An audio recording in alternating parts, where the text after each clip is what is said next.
Today we will discuss about the inventory control. इससे पहले हमने आपको वीडियो में जो दिखाया था वो दिखाया था इन्वेंट्री मैनेजमेंट की इन्वेंट्री क्या होती है, इन्वेंट्री को मैनेज कैसे किया जाता है। आज हम बताएंगे इन्वेंट्री कंट्रोल कि इन्वेंट्री को हम कैसे कंट्रोल करें। तो let's start. Any inventory of raw material, finished goods as well, intermediate is the process of inventory has the economic value. It is the considered an asset in the books of the company. जो inventory होती है वो हमारी company की एक तरह से assets होती है, लाइक रॉ मटेरियल और intermediate and process of inventory जो हमारा WIP में पड़ा हुआ मटेरियल है, working process related economics value जो हमारी जो अकाउंटिंग बुक के अकॉर्डिंग वो हमारी एक तरह से सारी कंपनी की क्या है, एक तरह से एसेट्स है। According any assets need to be manage to ensure it maintain properly and it is store in the secure and environment to avoid the loss and theft. जो इन्वेंट्री होती है एक तरह से कंपनी की एसेट्स है, तो उसको हमें मैनेज करना बहुत जरूरी है और साथ ही साथ उसको कंट्रोल ही करना हमें बहुत ज्यादा जरूरी है। तो आज हम पढ़ेंगे इन्वेंट्री को हम कैसे कंट्रोल करें। तो डेफिनेशन ऑफ इन्वेंट्री जो होता है जनरल सेंस में होता है, it means the stock of goods available in the head of sales in the ordinary course of business. Generally inventory का मतलब जो होता है जो स्टॉक हमें उस टाइम पे अवेलेबल हो जब हम उसे सेल करना चाहते हैं। तो जो हमारी इन्वेंट्री जो हमारे वेयर हाउस में पड़ी है उसको हम इन्वेंट्री बोलते हैं। In the sense of business sense में including raw material store in a warehouse, working process, production, finish good available for sale को बिजनेस सेंस में वो वाला इन्वेंट्री है। एकेडमिक सेंस में हम goods which demand and supply in market can be easily realise to cash. जो inventory हम easily cash में कन्वर्ट करते हैं उसको हम इन्वेंट्री बोलते हैं। तो टाइप्स ऑफ इन्वेंट्री जो है हो गई है रॉ मटेरियल, जो हमने परचेज करा है आइटम किसी प्रोडक्ट को बनाने के लिए, कंपोनेंट जो हमने परचेज करा है दैट मींस रॉ मटेरियल, वो हो गई हमारी रॉ मटेरियल की इन्वेंट्री। कंपोनेंट जो हो गए, जो हम मशीनरी हो गई है, जो हम फिनिश गुड को बनाने के लिए जो भी हम कंपोनेंट यूज करेंगे उसे हम बोलेंगे कंपोनेंट इन्वेंट्री। सेकंड हो गया working process item which the process of through out the plant. जो हमारा जो वर्क प्रोसेस चलेगा, जैसे परचेज ने हमें रॉ मटेरियल खरीद के दिया और जब तक वो हमारे प्लांट से आउट नहीं होगा, फिनिश गुड नहीं बनेगा, जब तक का जो बीच का जो प्रोसेस होता है उसको हम वर्किंग प्रोसेस कहते हैं। Next is finish good product sold to customer. Finish good that means कि ऐसा प्रोडक्ट जो रेडी है सेल आउट होने के लिए। Distribution inventory finish good in the distribution system, जो कि डिस्ट्रीब्यूशन सिस्टम में पड़ा हुआ हमारी इन्वेंट्री सेल होने के लिए सीधा कंज्यूमर को।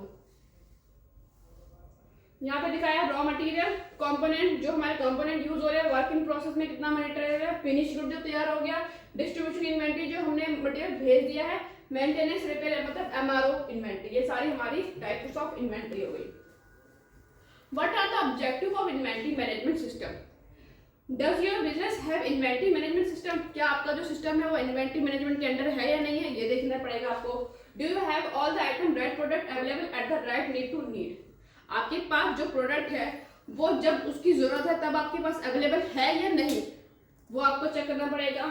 For a company keeping the record and track the inventory, updating it using the same data to track profit, need and sale are very important but for a small business inventory. Management system can be make the break the availability, keep the with the sales and demand. Inventory को manage करना, उसको update करना with sales और demand, sale और जो demand है उसको पूरा इक्वलेट करना। Do you loss any business due to item of out of stock? क्या आप ऐसा कई बार होता होगा आपके पास जो इन्वेंट्री है स्टॉक आउट हो जाती है लेकिन आपके पास सेल पेंडिंग हो जाती है, लूज आप सेल को लूज करते हो क्योंकि आपकी इन्वेंट्री जो कंट्रोलिंग है वो सही तरीके से नहीं हो रही है या फिर इन्वेंट्री मैनेजमेंट आप सही तरीके से नहीं कर रहे, तब आपकी जो होती है बिजनेस में जो लॉस होता है। Do you loss any money due to excess stock? जो आपके पास जो एक्सेस स्टॉक पड़ा है या फिर वैसा पड़ा हुआ जो स्टॉक को जो आप लूज कर रहे हो। An inventory management system help you to track and control the company's supply that you can optimize your inventory and then manage them without spending extra time and money. Inventory management में आपको पूरा जो supply chain का process होता है जिसमें आपको पूरे इन्वेंट्री का पूरा प्रोसेस समझना पड़ेगा, जिसमें आपको इन्वेंट्री को जो उसमें without any spending extra time and money you have to manage the inventory. The most integrated part of the inventory management system is the evaluate your business on the regular basis, ensure your path to success track. That is the all inventory management की material आपके पास आ रहा है, उसके बाद आप inventory को जो है कहाँ से परचेज कर रहे हो, उसको आप जो कस्टमर को डिलीवरी कर रहे हो, पूरा एक मैनेजमेंट, एक पूरा इन्वेंट्री का एक मैनेज किया जाता है। पूरा उसका एक रिकॉर्ड बनाया जाता है कि कितना इन्वेंट्री आपके पास इन हो रही है, कितनी आपकी इन्वेंट्री आउट हो रही है डेली। तो inventory management overall control over stock level, accurate information of your stock, automatic update, mobile integration कि इन्वेंट्री मैनेजमेंट में सारी चीजें इंक्लूड हो जाती है। ओवरऑल स्टॉक जो आपकी एक्यूरेसी, जो आपके सिस्टम से जो डाटा आ रहा है कि आपने सिस्टम से किसी डिपो का डाटा निकाला तो वो एक्यूरेट है या नहीं है। दैट मीन्स आपने स्टॉक में अपने सिस्टम से स्टॉक निकाला कि आपके पास इस प्रोडक्ट की वैल्यू इतनी है, क्वांटिटी इतनी है। आप चेक करोगे कि आपकी वेयर हाउस में भी उस टाइम पर उतनी क्वांटिटी है या नहीं है। You should be verified the stock. Automatic update, जैसे आप सेल करो वैसे ही ऑटोमेटिक आपके स्टॉक से लेस हो जाए। जैसे आप कोई स्टॉक को इन करते हो तो ऑटोमेटिक आपका स्टॉक जो है इंक्रीज हो जाए। जैसे आपके पास कोई रिटर्न आती है तो वैसे जैसे आप रिटर्न लोगे आपका जो स्टॉक की क्वांटिटी इंक्रीज हो जाए, उसी हिसाब से ऑटोमेटिक आपका होना चाहिए। मोबाइल इंटीग्रेशन हो गया। इन्वेंट्री मैनेजमेंट में सारी चीजें इंक्लूडेड हो जाती है। Raw material, consumable, maintenance item, packing material, local purchase item. Process में आ गया वर्किंग प्रोसेस, सेमी फिनिश आ गया, प्रोजेक्टिव आ गया, रिजेक्शन एंड डिफेक्टिव वाले आ गए। आउटपुट में आ जाता है आपका जो फिनिश हुआ है और जो डिफेक्टिव हुआ है उसमें से रिजेक्ट कितना हुआ है, सेल्स रिटर्न कितनी आई है, सारे फिनिश होते हैं। एंड प्रीपेयर स्टॉक कितना है, सेल्स प्रमोशन और सैंपल का स्टॉक कितना है, ये सारा आउटपुट स्टॉक हो गया। आपने क्या डाला, कितना उसमें टाइम लगा और उसमें आपको निकल कर क्या आया। तो ये पूरा एक प्रोसेस है इन्वेंट्री मैनेजमेंट का। जैसे कि आपने यहाँ पे इनपुट दिया, आपके पास ये मटेरियल है, आपके बाद उसमें आपने उसको इन प्रोसेस करा, आपने उसमें वर्किंग करी उसको फिनिश गुड बनाने के लिए। उसके बाद आपने एक डाटा तैयार किया इसमें से कितना फिनिश है, कितना डिफेक्टिव है, कितना रिजेक्टेड है, कितना सेल्स रिटर्न है, कितना रिपेयर का है, कितना सेल्स प्रमोशन है और कितना सैंपल का स्टॉक है। तो that is called inventory management. जैसे पूरा एक प्रोसेस है इन्वेंट्री मैनेजमेंट का। मटेरियल प्लानिंग करना, मटेरियल का इंडेंट बनाना, stock return to vendor, stock transfer out, stock in करना, फिजिकल वेरिफिकेशन करना, सेल्स ऑर्डर बनाना, सेल्स इनवाइस बनाना, गुड डिस्पैच करना, मिसिंग गुड्स जो आपकी मटेरियल जो है मिसिंग है उसका फाइंड आउट करना, जनरल डिलीवरी चालान बनाना, मटेरियल को इशू करना, raise the material requisition, purchase order banana, good invert करना, स्टॉक को इन करना, क्वालिटी चेक करना प्रोडक्ट की। पूरा एक तरह से एक इन्वेंट्री का रिकॉर्ड अपडेट करना ऑटोमेटिक सिस्टम में, ये सारा डाटा ताकि ऑटोमेटिक अपडेट हो। आपको सिर्फ वेरीफाई करना हो कि आपकी जो इन्वेंट्री मैनेजमेंट है या इन्वेंट्री कंट्रोलिंग है वो सही तरह से हो रही है नहीं हो रही है। तो इससे रिपोर्टिंग सेशन में आपका क्या जाता है, कंपनी लेवल का इन्वेंट्री रजिस्टर बन जाता है आपका। ऐसे लोकेशन पता चलती है इन्वेंट्री की, ट्रांजिट में कितना पड़ा है सिस्टम में। इन्वेंट्री मूवमेंट का रजिस्टर अलग बनता है, कंजप्शन का रिपोर्ट अलग बनती है, फिजिकल वेरिफिकेशन होता है, कॉस्ट ऑफ गुड्स होता है, एक्सपायर्ड गुड कितना है वो निकलेगा आपका। ऐसे slow and fast moving goods कितना है वो पता चलेगा आपको। स्टॉक एज निकलेगा कि कौन सा स्टॉक आपके पास कितने दिन तक आपने होल्ड कर रखा है। तो all are about the inventory management and that is also inventory control. Meaning of inventory control. Inventory control means to monitor the stock of good used for production, distribution and capability self consumption. Inventory control का मतलब होता है कि पूरे stock को review करना कि कितना आपने उसमें से यूज करा है प्रोडक्शन के लिए, कितना आपने उसमें से डिस्ट्रीब्यूशन करा है, कितना आपने खुद अपने लिए कंजप्शन करा है, उसकी पूरा उसका रिकॉर्ड रखना। For a specified time period stock of goods are placed at some particular location. Stock of goods included raw material, work in process, finish goods, packing, spares, component, consumable item extra. पूरा एक specified data तैयार करना कि इसमें से कितना material आपका raw material है, कितना आपका फिनिश है, कितना आपका पैकिंग मटेरियल है, कितना आपका कंज्यूमेबल आइटम है, कितना आपका इसमें पूरा डाटा एक समरी तैयार करना। Inventory control meaning maintaining the inventory at a desired level. The desired level keep the functionality as a the demand and supply of good. Inventory control में आपकी सारी चीजें इंक्लूडेड हो जाती है। Focus on location, storage, recording, accounting and inventory. Have to supply inventory different department or unit. Keep record of inventory issued to the concerned department. Provide promote and proper service to all concerned department or units. Help to maintain inventory low cost, buffering high value low cost stock, जो low value का cost, जो मतलब कि high value का cost है उसकी आप buffering ना करें स्टॉक को, जो लो कॉस्ट की वैल्यू उसको आप स्लो कॉस्ट ना करें, पूरा इसका एक डाटा तैयार करना। Avoid over stocking and under stocking, इसके बारे में मैं आपको बताऊंगी कि ओवर स्टॉकिंग क्या होता है और अंडर स्टॉकिंग क्या होता है ऑफ रॉ मटेरियल, कि हम किसी भी प्रोडक्ट की ओवर स्टॉकिंग ना करें कि ज्यादा से ज्यादा परचेस करके ना रख ले, और आउट ऑफ स्टॉकिंग ना कर दे कि मटेरियल हमें जब मटेरियल की डिमांड आए तब हमारे पास स्टॉक हो ही ना। पूरा ये डाटा तैयार करा है आपका मटेरियल का पूरा ट्रांसफर, जो जिस हिसाब से मटेरियल ट्रांसफर होता है, सेल परचेज इन्वेंट्री कौन कौन सी रिपोर्ट निकलती है, इशू स्टॉक हो रहा है, रिसीव हो रहा है, इसके बाद रिटर्न हो रहा है, पूरा एक तरह से सर्कल तैयार होता है इन्वेंट्री कंट्रोल में, जो आपका इन्वेंट्री मैनेजमेंट में भी होता है। Inventory control is the process of keeping the right number of product and product in the stock, avoid shortage, over stock and other costing problem. Inventory control focus on cutting the number of slow selling product a company purchase while also increasing the number of high selling product. This is the safe business, time of money because they don't have to spend a lot of man hours recording and the receiving the goods of they don't have the really need.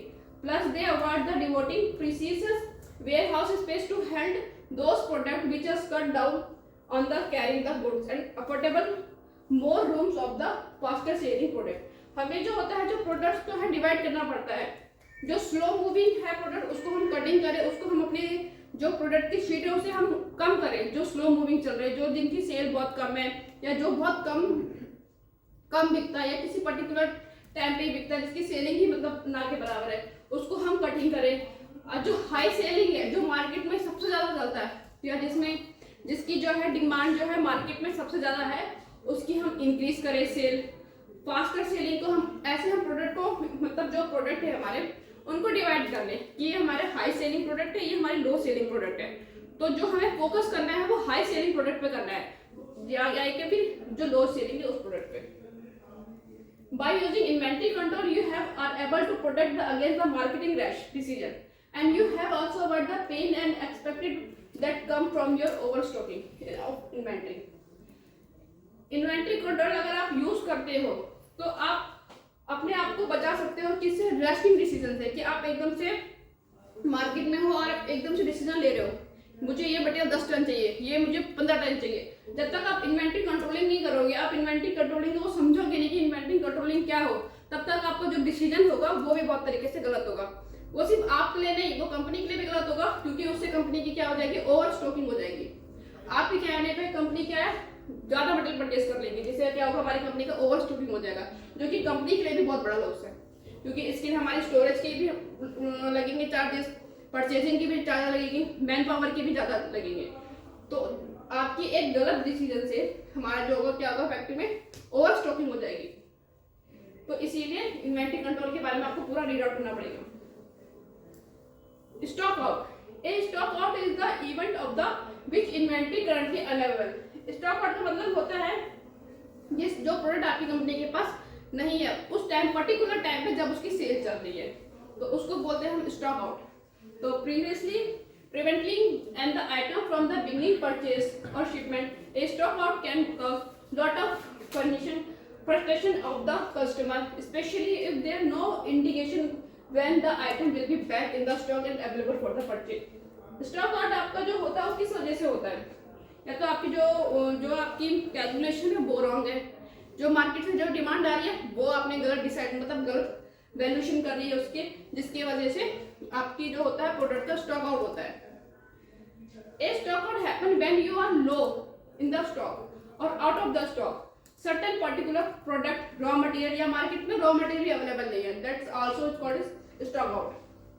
या फिर pricing एकदम से high हो चुकी है, price एकदम से high हो चुकी है तो मार्केट में जो है आपकी डिमांड और प्राइसिंग जो है मीट नहीं कर पा रही, जिस वजह से आपका स्टॉक आउट होता है। Before the advent economics company would just simply back order, when the inventory run out they would simply purchase make more product to sell, customer had to wait for the available. Stock out का हम पढ़ेंगे, but today's retail environment is different. Customer have high expectation when the customer comes of inventory standard. Consumer today do not accept or even have energy to wait the back orders.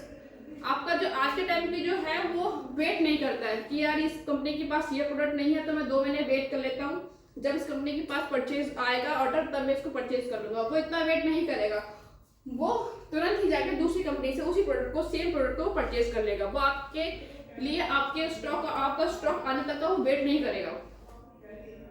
तो your customer expectation आपसे बहुत high है कि जब भी मैं कोई आपसे प्रोडक्ट मांगू तो आपके पास वो हमेशा अवेलेबल होना चाहिए। तो you will not available express shipping that you can call the delivery logistic expense burden of the by 50 to 150%। इस वजह से जो होता है आपकी जो है लॉजिस्टिक कॉस्ट भी लगती है। आप एकदम से हमें ऑर्डर देते हो कि हमें तो ये मटेरियल एकदम से अर्जेंसी से चाहिए क्योंकि कस्टमर की डिमांड है, तब हम आप प्रायोरिटी बेसिस में आपको डिस्पैच करते हैं, जिससे हमारी जो लॉजिस्टिक कॉस्ट भी वो भी सीधा अप होती है। तो stock holding cost is high, stock holding cost is low, तो more chances of stock out. तो लो कॉस्ट लेवल होता है, हाई स्टॉक लेवल पे limit chance of stock out, तो उसमें लिमिट चांस होता है।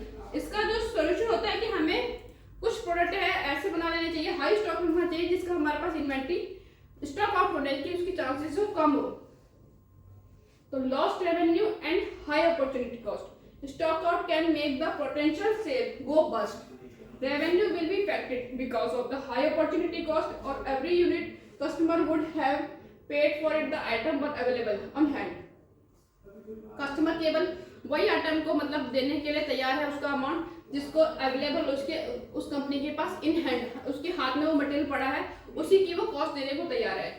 तो some customer would be patient, they just be case of delay sales is but many instances they would simply look for the manufacturer who can do the same thing। Second है damage of reputation, इससे company की reputation भी damage होती है। aside from the just losing the sale, just lose something more valuable goods of will be excellent reputation। सिर्फ आपका stock out होता है इसका मतलब ये नहीं है कि आपने सिर्फ एक प्रोडक्ट उसको प्रोवाइड नहीं करवाया, उसका मतलब ये भी है कि आपके सीधा सीधा कंपनी की रेपुटेशन में भी इसका फर्क पड़ता है कि इस कंपनी ने आपको ये वाला प्रोडक्ट अवेलेबल नहीं कराया उस पर्टिकुलर टाइम पे जब उसकी डिमांड थी। तो इसीलिए इन्वेंट्री मैनेजमेंट और इन्वेंट्री कंट्रोल के टाइम पे आपको ये मैनेज करना पड़ेगा अपने डिपो को कि आपके पास जिस सीजन का टाइम चल रहा है वो इन्वेंट्री आपके गोडाउन में उस टाइम पे अवेलेबल हो, ओनली वो क्वांटिटी अवेलेबल हो, उतनी क्वांटिटी अवेलेबल रखो। आपका एक्यूरेसी इतनी हो कि आपको हमें 1 महीने पहले बता दीजिए कि ये मटेरियल आपका इस पर्टिकुलर टाइम पे लगेगा। तो आपके लिए इसके लिए आपको काफी वर्किंग करनी पड़ेगी ताकि जो चीजें हैं वो सॉल्व रहे।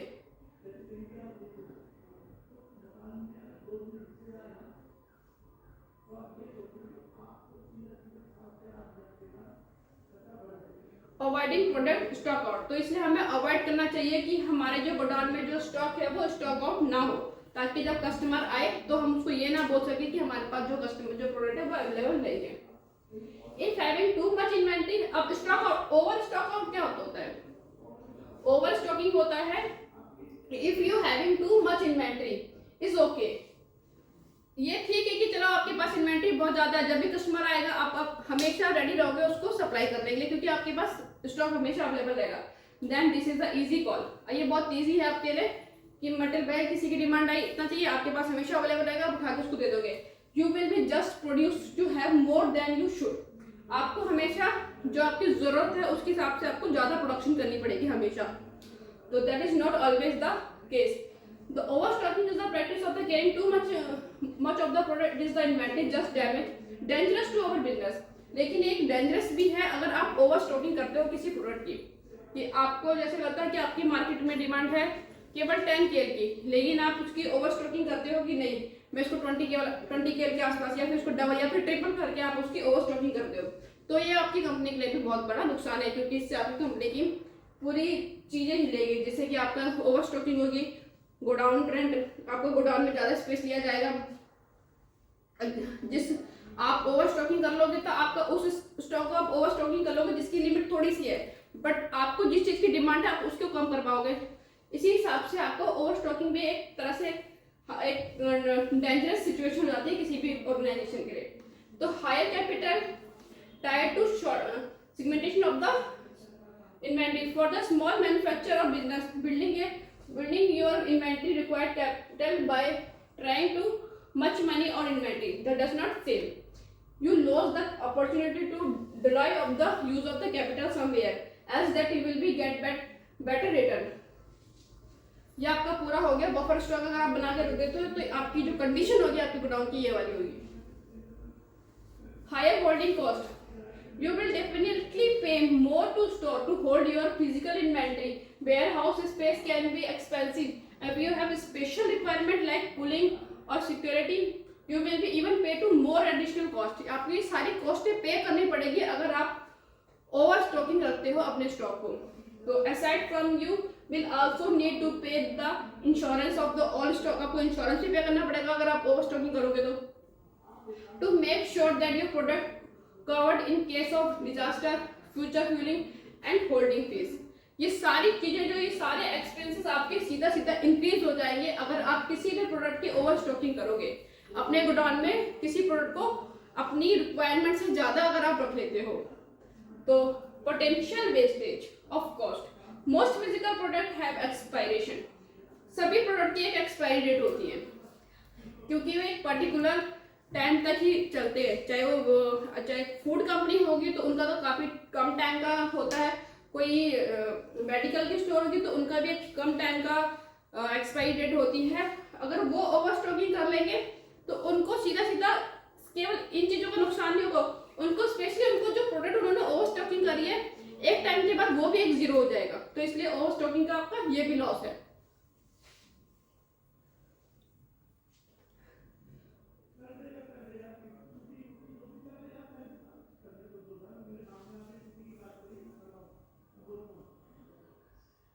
Balancing the trade off between stock out and over stock. तो इसलिए हमें जो करना पड़ता है जो ओवर स्टॉक और स्टॉक आउट को हमें बीच में बैलेंस करके चलना पड़ेगा ताकि जब कस्टमर की डिमांड आए तो हमारे पास वो पर्टिकुलर प्रोडक्ट उस टाइम पर उस टाइम पीरियड पे हो.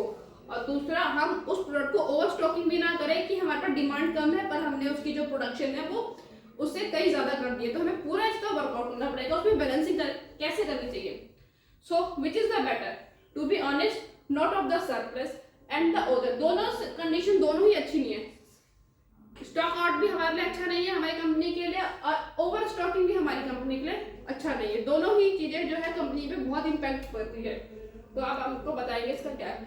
As a general rule go with the over stocking when each unit product deliver high level profit then the increment cost of Indian store in the longer.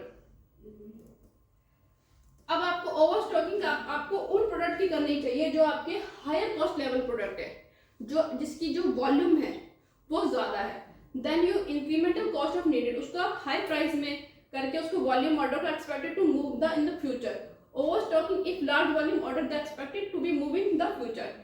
You would go stock out decision when your product is highly perishable and the cost more relatable profit it generates. When the customer don't have any alternate, it may be patience since they have choice. But the threat like as this will be damage your reputation. Some competitor may be arrive to fulfill the void. Tip for managing your inventory. आपको अब इसमें tips दी जाएगी कि inventory को आप कैसे manage करें. मतलब ओवर स्टॉकिंग और आउट ऑफ स्टॉकिंग को आप कैसे मैनेज करें कि आप जो है कंट्रोल रहे आपकी पूरी इन्वेंट्री कि आपको ये सब चीजों को फेस ना करना पड़े कि जब आप कस्टमर आपकी डिमांड करें तब आपके पास वो स्टॉक की अवेलेबिलिटी हो. तो this is the point priority your inventory. आप जो अपनी इन्वेंट्री को एबीसी एनालाइज करके डिवाइड करें. ABC means categorise your inventory into priority group. Can help you understand which item you need to order more for the more frequency and the which importance your business but may cost more and move more slowly. आपको जो अपने product को categorise करना पड़ेगा A B C में कि जो high value product है उसको आपको अलग रखना पड़ेगा और जो स्लो मूविंग है उसको अलग रखना पड़ेगा और जो कॉस्टली है आपको अलग अलग करके ए बी सी करके इसको कैटेगराइज करना पड़ेगा अपने प्रोडक्ट की इन्वेंट्री को.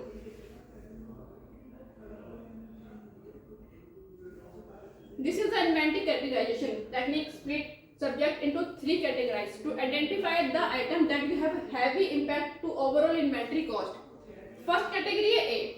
First category A में आता है serve your most valuable product that contribution of the most overall profit. एक कैटेगरी से आप ऐसे डिवाइड कर लो जो प्रोडक्ट आपके ज्यादा प्रॉफिटेबल है, जो आपकी प्रोडक्ट की वैल्यू का जिसका कंट्रीब्यूशन सबसे, ये प्रोडक्ट का कंट्रीब्यूशन प्रॉफिट में सबसे ज्यादा है, आप उस प्रोडक्ट को अलग कर लीजिए। Second category B, B is the product which falls somewhere is between most and least valuable हो गया। Category C is the more small transaction that we which are for the overall profit but does not matter much individual company together. आपको यहाँ पे दिखाया जाएगा category में होगा extremely important, जो बहुत ज्यादा इंपॉर्टेंट है आपकी कंपनी के लिए, लेस क्वांटिटी और मोर वैल्यू, जिसकी क्वांटिटी कम है लेकिन उसकी वैल्यू ज्यादा है, तो आपको इसको कैटेगराइज करने पड़ेगा ए कैटेगरी में। दूसरा होगा B category, moderate, large in quantity, जो क्वांटिटी में तो लार्ज है पर उसकी वॉल्यूम बहुत कम है, तो उसको आपको अलग कैटेगराइज करना पड़ेगा। नेक्स्ट है कैटेगराइज सी, जो कि क्वांटिटी में भी लार्ज है और वॉल्यूम में भी लार्ज है, तो आपको ये 3 कैटेगरीज में उसको डिवाइड करना पड़ेगा। Management, control, review, consumption value और परचेज वैल्यू, आपको पूरा एक डाटा तैयार करना पड़ेगा कैटेगरी ए बी सी का, कि top level, middle level, lower level, stick हो गया, मॉडरेट हो गया, लो हो गया, वेरी फ्रिक्वेंसी, मॉडरेट हो गया, रूटीन हो गया, हाई हो गया, मीडियम हो गया, लो हो गया। यहाँ पे अगर frequently, less frequency, very less frequency, आपको प्रोडक्ट की कैटेगरी को इस हिसाब से डिवाइड करना पड़ेगा, उस हिसाब से आपको इन्वेंटरी को अपनी कंट्रोल करना पड़ेगा। तो ट्रैक ऑल प्रोडक्ट इन्फॉर्मेशन, आपको जो प्रोडक्ट आप है आपके पास उसकी सारी इन्फॉर्मेशन आपको लेनी पड़ेगी। Make sure keep record of product information item in your inventory, this is information should be included SKU, मतलब SKU की पैक साइज वाइज आपको इन्वेंटरी का पूरा डाटा तैयार करना पड़ेगा। Barcode data, suppliers, countries of organ and lot of numbers. You might also consider tracking of the cost of each item over item, so you are aware of the factor that may be changing the cost of like scarcity and sincerity। आपको पूरा जो आपको product की पूरी knowledge इसमें तैयार करनी पड़ेगी इन्वेंटरी मैनेजमेंट में। Audit your inventory, some business do a comprehensive count once a year, other do monthly, weekly, even daily, spot check their 40 item may be do for the above। आपको audit करना पड़ेगा inventory का monthly basis में, weekly basis में, daily basis में, yearly basis में। आपको पूरा एक डाटा तैयार करना पड़ेगा, जो आपके गोडाउन का जो स्टॉक है वो बिल्कुल एक्यूरेट होना चाहिए आपकी सिस्टम के अकॉर्डिंग। इन्वेंटरी ऑडिट में कंपनी, रॉ मटेरियल, वेंडर, पूरा एक इन्वेंटरी का जो होगा एक बंदा असाइन करोगे इन्वेंटरी कंट्रोल, जो आपको पूरे इन्वेंटरी का मैनेज करेगा। Analyse supplier performance, an unreliable supplier can be cause a problem for your inventory if you have a supplier that habitually late with the deliveries for frequency, stored and short order. It is simple like a action, discuss the issue with your supplier and find out what the problem, be prepared to switch partner। आप जो आपके जो customer है आप उसको भी review करें, जो आपके कस्टमर है जो वो डिमांड रेस कर रहे हैं, क्या वो आपसे परचेस करते हैं उतनी क्वांटिटी जितना उन्होंने रेस करी है, जितनी उन्होंने रिक्वायरमेंट आपको दी है, जितना आपको ऑर्डर उन्होंने बनाने के लिए बोला है, क्या बाद में वो उतना मटेरियल परचेस करते हैं या नहीं करते। आपको पूरा एक डाटा का परफॉर्मेंस, पूरे अपने कस्टमर की परफॉर्मेंस निकालनी पड़ेगी कि आपकी जो परफॉर्मेंस हो रही है कस्टमर की वो किस हिसाब से हो रही है। एनालाइज सप्लायर परफॉर्मेंस, अगर वो सप्लायर जो है आपसे डिमांड तो ज्यादा कर लेता है लेकिन बिलिंग कम करता है, तो आप तुरंत उसको क्विट करके दूसरा नया कस्टमर बनाए, ताकि आपकी जो इन्वेंट्री की जो मैनेजमेंट है, आपका इन्वेंट्री कंट्रोलिंग है वो ठीक तरीके से हो। क्योंकि कोई कस्टमर अगर आपसे ज्यादा डिमांड कर लेता है, आप उसके बेसिस में कंपनी में प्रोडक्शन ज्यादा करवा लेते हैं, लेकिन उसके बाद वो अगर कस्टमर क्विट कर लेता है कि मैं अभी एक नहीं खरीदूंगा, तो सीधा सीधा कंपनी का भी लॉस है और ये आपके लिए भी बहुत बड़ा एक इशू है। तो क्विक आपको उसको कस्टमर को चेंज करना चाहिए।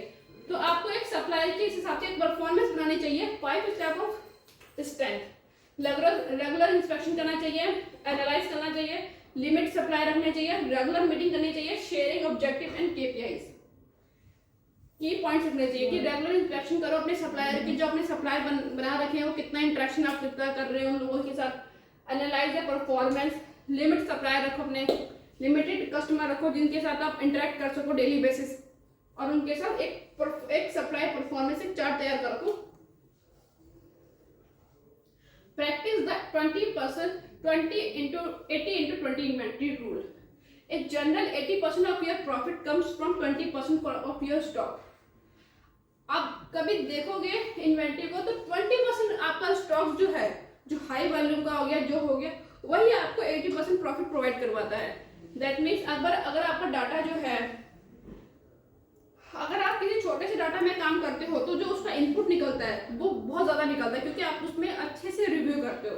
लेकिन आप किसी डाटा को बहुत ज़्यादा, जैसे 80% डाटा को रिव्यू कर रहे हो, लेकिन आपकी उसमें एक्यूरेसी बिल्कुल बहुत कम होगी, जिसमें आपका रिजल्ट जो है केवल 20% ही आएगा।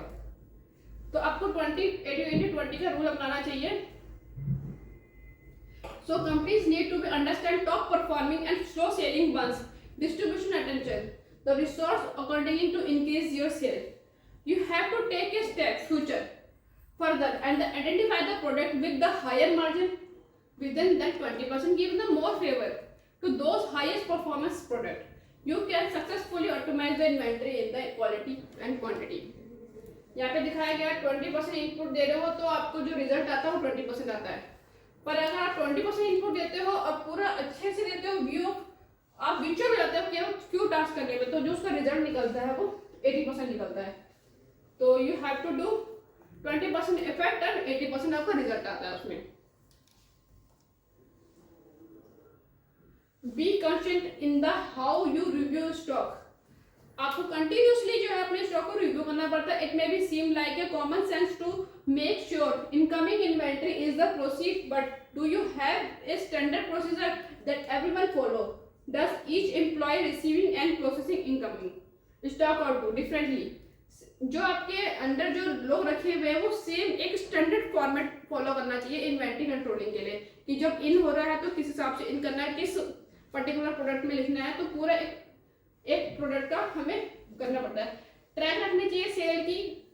Again this same like be no variant but goes beyond the simply editing up sale at the end of the day. You should understand on daily basis what item you should sold, how much money, update your inventory totals. But beyond that, you will need to analyze the data. Do you have when certain items sell faster or drop off? It is a seasonal. आपको पूरा एक data तैयार करना पड़ेगा अपने product का, कि कौन से आपकी सीजनल इन्वेंट्री है, कौन से आपकी डेली बेसिस इन्वेंट्री जो रूटीन में सेल होती है, आपको उनको कैटेगराइज करना पड़ेगा। आपको सप्लाई चेन से फॉलो भी उसी हिसाब से करना पड़ेगा कि आपकी ये इन्वेंट्री सीजनल है, ये केवल मेरी इस सीजन में चलेगी। उसकी आप प्लानिंग 2-3 महीने पहले प्लानिंग कर लो। जो आपकी रूटीन में प्लानिंग, जो रूटीन में सेल होते हैं, उसकी आप प्लानिंग डेली बेसिस करो। उसका सेफ्टी स्टॉक अपने पास हमेशा रखो अपने डिपो में, कि एक कोई पर्टिकुलर प्रोडक्ट है आपका जो डेली निकलता है, रोज की सेल है जिस प्रोडक्ट की, उसको आप अपने डिपो में थोड़ा सा सेफ्टी स्टॉक हमेशा रखें, ताकि आपको कभी भी स्टॉक आउट की इशू ना हो। और जो सीजनल स्टॉक है, जो केवल पर्टिकुलर सीजन के लिए ही चलते हैं, उसकी आप जो है फोरकास्टिंग है बहुत ध्यान से करें, ताकि उसकी ओवर स्टॉकिंग ना हो। क्योंकि वो एक बार में ओवर स्टॉकिंग हो गई तो सीधा का सीधा नेक्स्ट ईयर आपका सेल आउट होगा, क्योंकि उसका सीजन उसके बीच में रहता नहीं है। तो आपको इन्वेंट्री कंट्रोलिंग से इससे पूरा व्यू करना पड़ेगा। Order restock yourself. Some vendor offer to inventory reorder from you. कुछ ऐसे कस्टमर होते हैं या कुछ ऐसे प्रोडक्ट होते हैं जो रीऑर्डर होते हैं, जो हमेशा आपको सेल करने के लिए आपको हमेशा अवेलेबल होने चाहिए, तो उसका सेफ्टी स्टॉक है। Take a time, check the inventory and order restock of the yourself to. आपको वो इन्वेंट्री खुद ही अपने अकॉर्डिंग अपने गोडाउन के लिए जनरेट करनी पड़ेगी। Safety stock is inventory. Safety stock is inventory management to extra inventory being the order beyond expected demand. This is technically is used for the previous stock out, typically caused of the incorrect forecasting or unforeseen changes in the customer demand.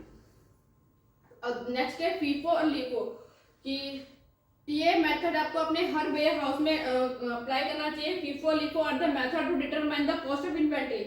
FIFO first in first out, जो पहले आया है वो पहले अपने godown से out करोगे। दूसरा है inventory short. FIFO is the greatest way to keep inventory fresh. इससे आप जो है अपनी इन्वेंट्री को बिल्कुल फ्रेश रख सकते हो, क्योंकि जो आपके गोडाउन में सबसे पहले इन होगा आप उसको अपने गोडाउन से सबसे पहले स्टॉक आउट करोगे। तो LIFO में last in first out, ensuring the newer inventory is typically sold first, and LIFO help to prevent inventory from going bad. Reorder or reorder point formula. The reorder point formula is inventory management technique that are based on the business on purchasing sales cycle. The various इसमें एक आपको formula लगेगा reordering का, कि जैसे ही आपके पास stock खत्म होता है उसको सीधा सीधा ऑटोमेटिक रीऑर्डर जनरेट हो जाए, फैक्ट्री के पास या आपके वेयर हाउस में कि अब मेरे पास स्टॉक खत्म हो गया, इसका रीऑर्डर क्वांटिटी दोबारा से जनरेट होगी, सप्लाई चैन वालों के पास आ जाए कि ये वाला हमारे पास स्टॉक आउट हो चुका है, आप इसकी सप्लाई उसी टाइम पे दीजिए। Batch tracking is equally control inventory management technique where user can be group and monitoring to set the stock with in similar trend. This is the method help to track the expiration of inventory, trace the defective item back to their original batch. Batch tracking में होता है जो आपकी जो batch trekking है कि जो particular batch आपने बनाया है किसी प्रोडक्ट का वो कहाँ पे मूव हो रहा है और किस किस डिपो में कितने दिन तक होल्ड हुआ है, पूरा उसका एक ट्रैकिंग रखना। How to achieve inventory control, कोई भी कंपनी कैसे कंट्रोल करेगी, कैसे अचीव करेगी इन्वेंट्री कंट्रोल। सबसे पहले हो गया आपका purchasing item of right quantity at the right place at the right time, providing a suitable secure and sufficient place of for your storage material, developing a proper inventory identification of system, maintaining a up to date record keeping, making a proper requisition of procedure. तो thank you everyone.